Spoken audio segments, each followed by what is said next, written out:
charla con arte y compás, toros, cultura y solera, Madrid al fondo y verdad.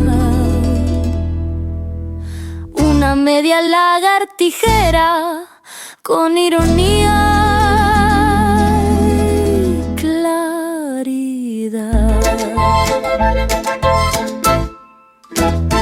Bienvenidos a este podcast de La Media Lagartijera, un podcast hecho por y para aficionados a la fiesta de los toros, a la tauromaquia en general, en la que abordaremos muchos de los temas que le son propios, sean o no de actualidad, pero centrada siempre en ella a lo largo de la temporada.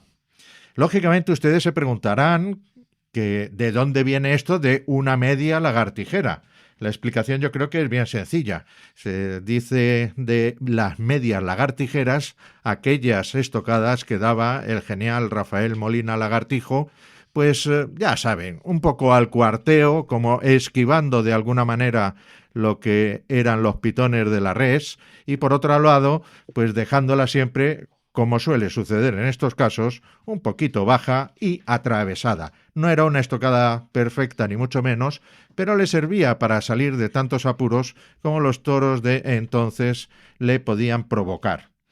De ahí viene el nombre. Intentaremos hacer, lógicamente, un podcast que sea algo desenfadado, serio, es cierto, abordando temas, yo creo que en muchos casos de gran profundidad, pero desenfadadamente, para que esto no se convierta, evidentemente, en un podcast meramente doctrinal, aunque hablaremos de doctrina, no cabe duda. Les quiero presentar a mis contertulios a lo largo de todo este programa y empezando por Rebeca Fuentes, grandísima aficionada, profesora de literatura y que nos va a acompañar y a dirigir de alguna manera también, bueno, pues ese gran aspecto cultural de la fiesta que se puede abordar desde muy distintos puntos de vista, porque tiene un punto, digamos, en sí mismo, es decir, la fiesta de los toros es cultura en sí misma, pero después existen una serie también de artes periféricas, artesanías en muchas ocasiones, que lógicamente también suponen parte de su cultura, y evidentemente también la fiesta de los toros, en sus más amplias representaciones y modalidades, pues ha supuesto también, bueno, pues no cabe duda que una gran inspiración para los artistas mayores, de las bellas artes, vamos a dejarlo, tanto de la literatura como de la pintura, la arquitectura, la escultura, y así podríamos seguir. Muy buenas tardes, Rebeca. Muy ¿Cómo buenas. estás? Estoy estupendamente. ¿Cómo vamos a abordar este tema de que lo vamos a titular además? Un paseo por el Prado. Eso es. Bueno, pues esta sección va a consistir en que traigamos en cada una de las sesiones cualquier tipo de manifestación artística relacionada con los toros. Puede ser un cuadro, puede ser un libro, puede ser una recomendación de una película, cualquier cosa en la que los toros estén presentes. De alguna manera, a veces estarán de una forma más evidente y otras formas un poco más superficial, pero que también dará lugar al debate, porque es lo importante, hablar de toros y hablar de todos en cada uno de los campos, no solo en la plaza, sino que, como bien has dicho, los toros extrapolan ese ruedo. Entre, por y para aficionados. Habrá una parte evidentemente doctrinal, donde abordaremos temas trascendentes para lo que es el sentido de la tauromaquia, tema que además hemos llamado Café de Fornos. Don José Campos Cañizares, doctor en Historia, bueno, se va a encargar un poco de llevar el hilo conductor de esta sección y nos va a explicar el porqué del Café de Fornos. ¿Qué pasó? ¿Qué era el Café de Fornos? Buenas, saludo a todo el mundo que va a escuchar este podcast. Y Café de Fornos pues remite un poco a lo que fue aquel Madrid antiguo, donde existían cafés y existían tertulias, porque esto va a ser como una especie de tertulia. Y el Café Fornos funcionó desde 1870 a 1909 y ha dejado una serie de anécdotas y pasajes históricos de escritores, toreros y en su última etapa también futbolistas. Y fue un café muy significado, cerca de ese Madrid taurino. Enfrente estaba el Café Suizo, más allá estaba el Café Inglés, a su derecha estaba el Café Regina y otros cafés que existían, que hoy, por ejemplo, ya no existe ninguno. Me gustaría leer una cosa de don Ramón Gómez de la Serna sobre esto de los cafés, que dice que los cafés eran los burladeros de las calles, reductos donde se esperaba con gusto el cáliz amargo, donde se apuraba con gusto el cáliz amargo de la vida, en plaza pública, con asientos cómodos, bajo techado, ideal para el invierno. Y el café tiene el don de docilizar al indócil, de volver comprensivo al incomprensivo, aun cuando el intolerante siga siendo tan intolerante. Bien, pues en esta sección trataremos temas de tertulia taurina que esperemos que gusten a todo el mundo.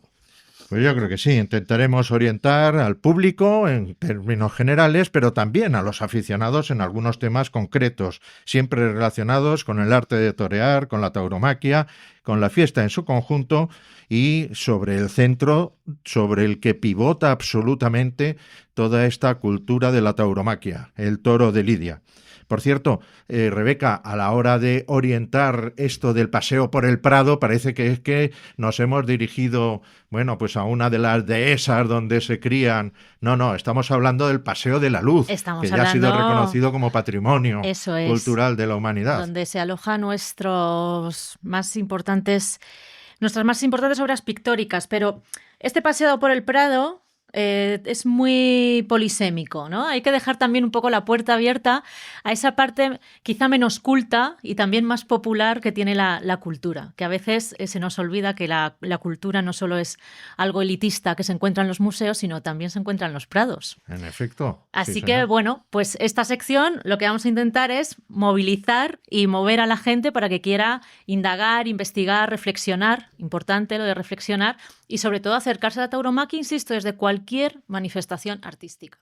Bueno, seguro que se me olvida alguno, pero acuérdense, el Paseo del Prado en sus dos primeros tramos, desde Atocha prácticamente hasta la Glorieta de Colón en Madrid, pues agrupa una serie de museos nacionales y de museos particulares que ellos son de los más importantes probablemente del mundo. Es decir, estamos hablando del Reina Sofía, del Museo del Prado, del Jardín Botánico, que es museo en sí mismo también, estamos hablando del Thyssen-Bornemisza, estamos hablando de la Biblioteca Nacional, como tendremos luego también en alguna ocasión algún contertulio que ha trabajado allí, del Museo Arqueológico, que está a la vuelta de la Biblioteca Nacional, de los centros de arte de las fundaciones de la Caixa, de Mafre y un larguísimo etcétera de sedes culturales de primerísima magnitud. De ahí viene un poco el guiño de llamarlo así.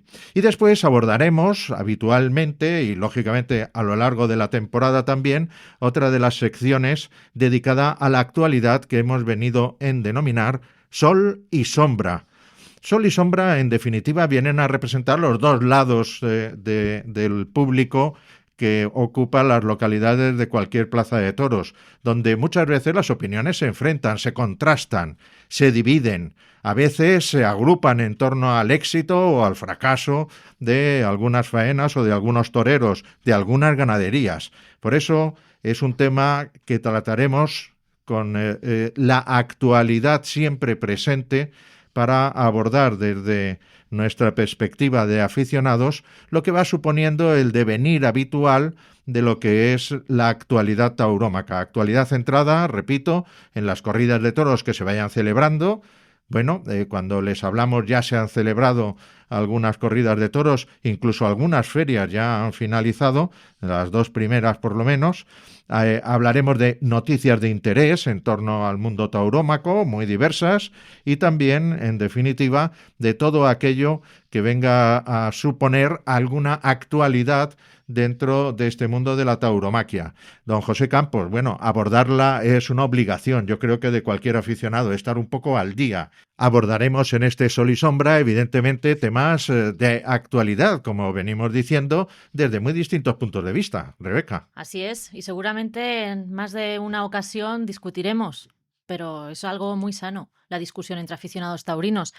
Además, la actualidad manda, y cuando no haya actualidad, pues la buscaremos, qué duda cabe. y la opinión de cada cual es enriquecedora, yo creo que para casi todo el mundo, cuando tiene fundamento. Y para eso, evidentemente, recomendaremos también las fuentes necesarias. Así es. Porque Que la opinión debe ser fundada siempre. Uno puede estar muy equivocado, pero muy bien fundamentado. eso es, en efecto. Entonces, bueno, lo abordaremos desde nuestra propia perspectiva, cada cual desde la suya. No siempre estaremos de acuerdo, especialmente con don José Campos, que se dedica a hacer crónicas de rejones en un conocido blog y que, bueno, lo tendremos siempre muy presente y cuyas opiniones en cuanto a la valoración del toreo caballeresco son excepcionales, pero es cierto que muchos aficionados huimos de ese tipo de espectáculos por las razones que ya arguiremos en su momento. Se entiende que se huya, pero forma parte de la historia. Y no solamente de la historia anecdótica, sino de la historia fundacional, porque la corrida caballeresca es la que la que añade a la fiesta de los toros una serie de valores que después la tauromaquia a pie incorpora.